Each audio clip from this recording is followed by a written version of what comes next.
Hey guys, welcome back to my channel. So I've had to change positions because the lighting was being really weird. Experience when I've made myself a smoothie. So this contains frozen strawberries, banana and oat milk, a bit of water. And I personally think that it tastes outstanding. But I usually have a very high opinion of my own creations and other people don't. Anyway, so today I wanted to talk about my experiences when applying to Westminster School. So for those of you who aren't aware, Westminster School is a boarding and day school in London, and they are a public school and they have a reputation for being very strong academically. Let's get on. Let's just get on with the video.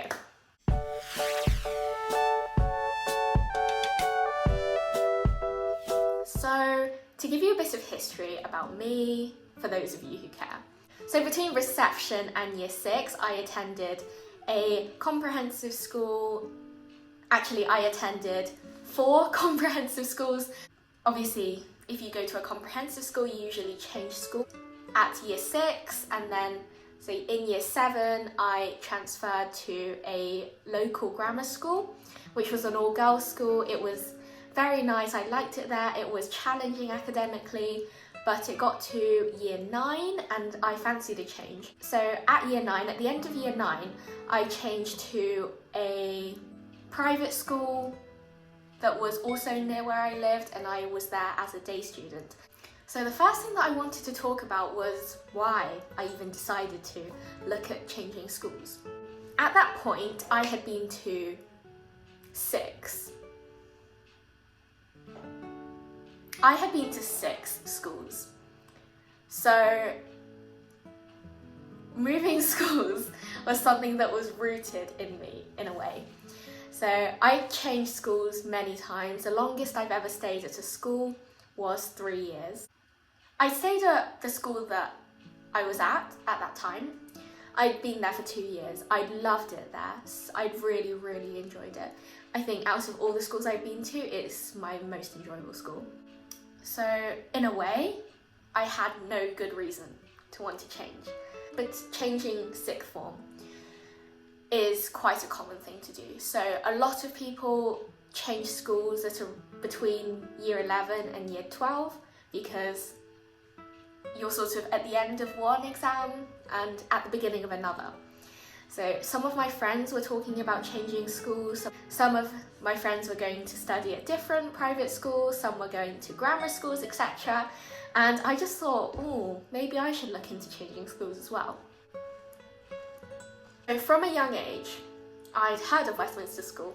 I heard of its amazing academic status. They only chose the very smart people and they nurtured them to make them even more smart, and to get into their top universities, a lot of them would get offers at Oxbridge, a lot of them would get offers at Harvard, MIT, Stanford, and I just thought, wow.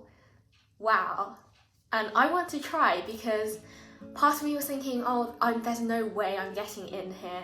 So yeah, I decided to apply because there was nothing to lose.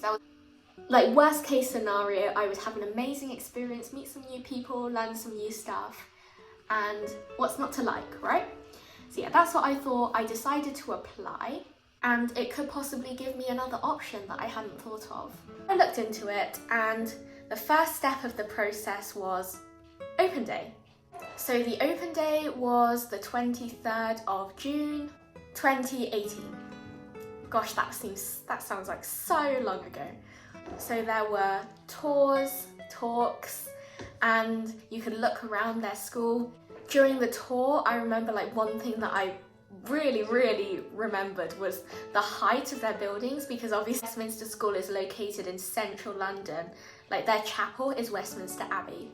So the land prices are extremely high, so they build upwards rather than outwards. And I think I remember the science building had around 5 floors and the physics one was near the top, and I remember climbing because I wanted to do physics A level. I remember climbing up and my legs are aching, and yeah, just a random memory. Thought that I should include that. So yeah, there was opportunity for Q&A with their teachers. There were like some poor teachers standing there surrounded by a sea of parents asking them endless questions about the admissions test, the interviews, and I just remember feeling overwhelmed, but in a positive way, I guess, because I really liked the intensity of the school, and I just knew after the open day that I really wanted to have a shot at it. So once I decided to apply, I had to submit a written application, which was due sort of late September-ish. So now I'm going to go into the meat of this video, which are part 1, which is the entrance exam, and then the interview process. It's strange because it was so long ago. I started reading some stuff before filming this video, and it just all came back to me like these memories. Oh, I should probably say here that you do need to do a personal statement, but it's not like the university one where you write it beforehand and send it off. Before doing your written exams, they give you sort of like it looked a bit like a test paper, but whereas you got some prompts and you write underneath the prompts your personal statement, if that makes sense. So I remember for the entrance exams, it was really, really intense. For the entrance exam, it's not like Oxbridge where you could do the exams at your school, like you didn't have to travel, but for Westminster they wanted everyone to come to them and to take the exam. So I remember like taking the train over to London the day before. It was about an hour away, an hour to 2 hours away from where I lived, and I stayed at a hotel. I was really looking forward to the cooked breakfast the next morning, but it was a very early start, so I didn't have any breakfast. I remember just eating like a few pastries and then rushing over to take my exams. And I took 3 exams because I was applying for 3 subjects. I think at Westminster everyone's expected to take at least 4 A levels, but because further maths was one of them, I only had to do 1 exam for maths and further maths. So I did 3 exams and they were hard. Like they were, think Oxbridge level, but relative to your age. So I would have been in year 11 at the time. I'll talk a little bit about the content in the entrance exams. So for maths, I remember there being around 20 questions, I'm inclined to say. The style is a bit like GCSE, sort of most of them are the hard questions at the end of the GCSE paper. But I remember there was this one question that just stepped it up in difficulty. Like the very last question was significantly harder than all the other questions. The exams for maths and further maths are identical, but you're obviously expected to do better if you want to do further maths A level, with good reason. I also did an exam in chemistry. So you do, in case it's not obvious, you do 1 exam per A-level subject. So I wanted to do maths, chemistry and physics, so I did exams in those 3. I'd say definitely out of all 3 of my exams, chemistry was the most focused on knowledge. So if you knew your compounds, your balanced equations, etc. And you could also choose which questions you attempted in case you hadn't studied the material. And then for physics was definitely the hardest out of all of my papers, I'd say, maybe because I'm not that good at physics. But I found it to be quite hard, especially some of it on electricity. It challenged you in terms of content, but also in terms of timings. Most people run out of time, so you have to work quite quickly if you don't want that to happen to you. I also remember, because they provide you with packed lunches, because of you're doing quite a few exams in one day, so it's going to take quite long. They provided you with cookies and crisps, and I remember like having a break and eating all the junk food I could get. I didn't really want my sandwich, I remember, but even then, like when you're nervous, it doesn't taste that great. So the Westminster exams were exactly how I imagine big, intense, important exams to be. So like every applicant in this one big room. I can't remember whether it was one room or whether there were more, but everyone was staring at this one massive projector with the time remaining at the front, which was very good because otherwise you'd have to worry about bringing watches, etc. So yeah, that day was over, thank goodness. And then you move on to the interview stage. They have a shortlisting system, so I think they invite around half of the people who applied back for interview, and then from the interview people they give conditional offers to half of them. Interview process was in November, and you get given, again, you have to travel back up to London. This time I don't think I stayed in a hotel overnight because I didn't have a very nice experience at the first one, and my family and I just thought that it would be better to just wake up early and then travel by train because it's not that far away. So the interviews are 15 minutes each. Even though now that I think back, I remember it feels like I was in those rooms for around an hour. So you have one interview per subject, and then you have a general interview, which was so fun. The general interview, I'll start off with the general interview. So the general interview was just effectively a chat about you as a person, about what you could bring to the school, what you're looking forward to, etc. The person who did my general interview was very nice, and we got on quite well.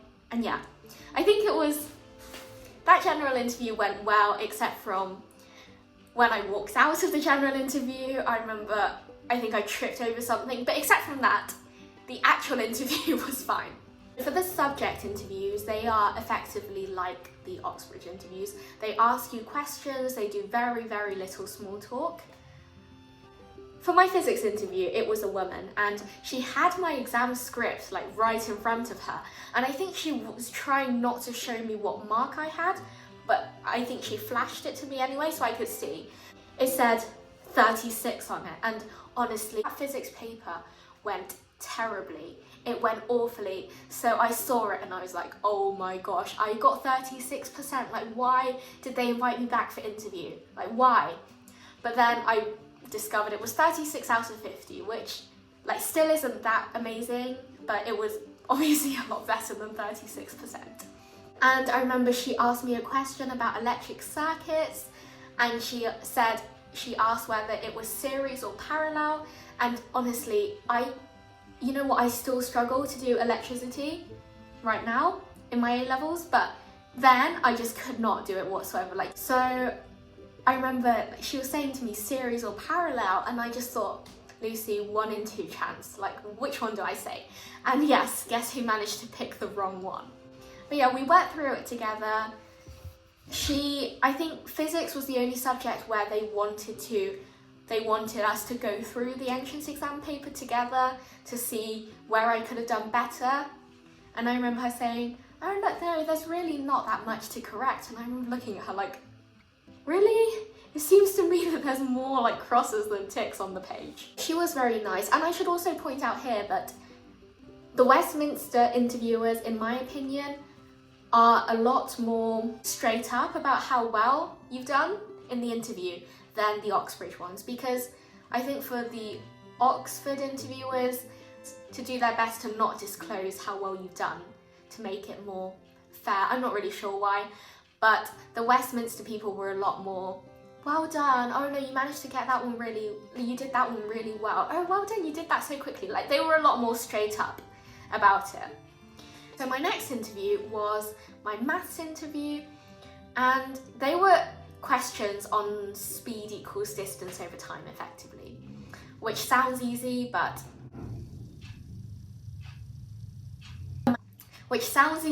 really wasn't.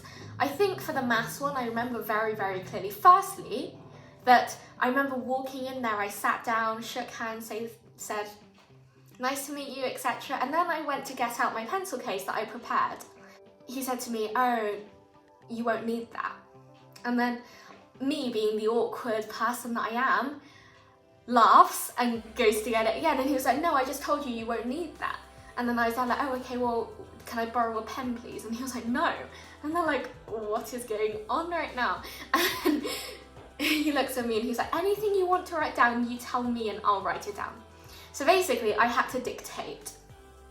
And for maths interview, I think they had 3 questions that they asked everyone to keep it fair. But I think the first 2 questions were significantly easier than the 3rd question. And because of the 15-minute time limit, everyone, I feel like most people probably got through the first 2 questions, but then it was sort of like the debate of, do I give them an opportunity to do the 3rd question? Because we have like 2 minutes left to go, but we might run out of time, etc.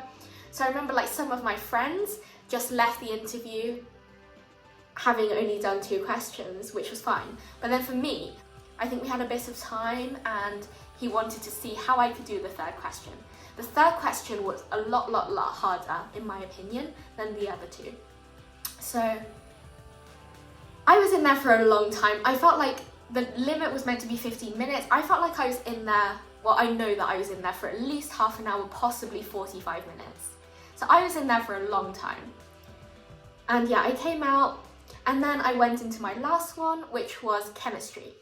So for chemistry, it was a graph question that they gave me. I feel like I can't go into exactly what it was, but let's just say that I got to the answer, but I got to the answer very stupidly. They asked me what chemical I thought that it was, this graph, and I think I said the correct answer, but just in a very stupid way. So I said, I think it's water because it looks weird and water's usually weird. I definitely remember getting asked what's my favourite part of this subject. I remember it specifically for chemistry. Oh yeah, for interview, you also have to do another paper. I think it was that interview that you did that paper, I'm pretty sure. So the TSA, which is an exam used by Oxbridge for, I think you need it for chemistry, economics and management. I'm pretty sure, I'm not really sure. I didn't have to take the TSA for Oxford. And also one thing that I specifically remember was that I brought myself some snacks in case I got hungry between interviews. And I brought myself like 4 custard donuts, which is possibly the most unhealthy lunch ever. But brought myself the custard donuts, and never have I enjoyed custard donuts any less than I did on that day. And I don't think I've touched them since. So just shows that one time can just put me off of food forever. They also ask you, I can't remember in which ones, but I think in most of them they ask you, are there any questions you'd like to ask me? And those of you who've watched my other videos will know that I don't do well with these questions. I never know what to ask, and I hate saying, if you don't know what to ask, just tell them, like, I don't have any questions, it's fine, like, they don't care. But me thinking, oh no, I have to ask something, I think I remember asking, is the accommodation nice because I hate sharing rooms or something? To summarise, obviously my Oxford interview process was online because of the current situation, but these interviews were how I imagine the Oxford ones to have been if they were in person. After the interview process, you hear back your final decision pretty quickly. I think they want to make the wait as short as possible. So I think it was either a week or 2 weeks later I heard, and I did get in. They also give you a conditional offer, which makes me smile because it's just so similar to the Oxford process. Like, you do the application, which is obviously like the UCAS application, you do the personal statement, you do entrance exams, interviews, and you get a conditional offer, and if you meet the condition you can go on the course, I guess. The final thing that I want to quickly brush up on this, I'm aware, like, already rapidly increasing length video, is that I want to brush up on why I decided not to go. So the reason I decided not to go was, I think, obviously I was so surprised and so happy to have gotten an offer from Westminster, such an amazing school, and I'll always love the school. Maybe my children will go in the future, who knows? But I think the biggest factor, I don't really want to talk about myself too much in this video. I more want to, how's that working for you? Basically, in short words, I just decided I was better off where I currently was because I was in an amazing environment with amazing people, and I saw no good reason to change that. So yeah, I hope you enjoyed hearing about my experience with applying to Westminster School. If you have any questions about Westminster or about schools in generally, then please drop them in the comments down below and I will answer them, or you can DM me if you like and I will get back to you. So I hope you enjoyed this probably quite waffly video, but I hope you enjoyed and I'll see you in my next one. Bye!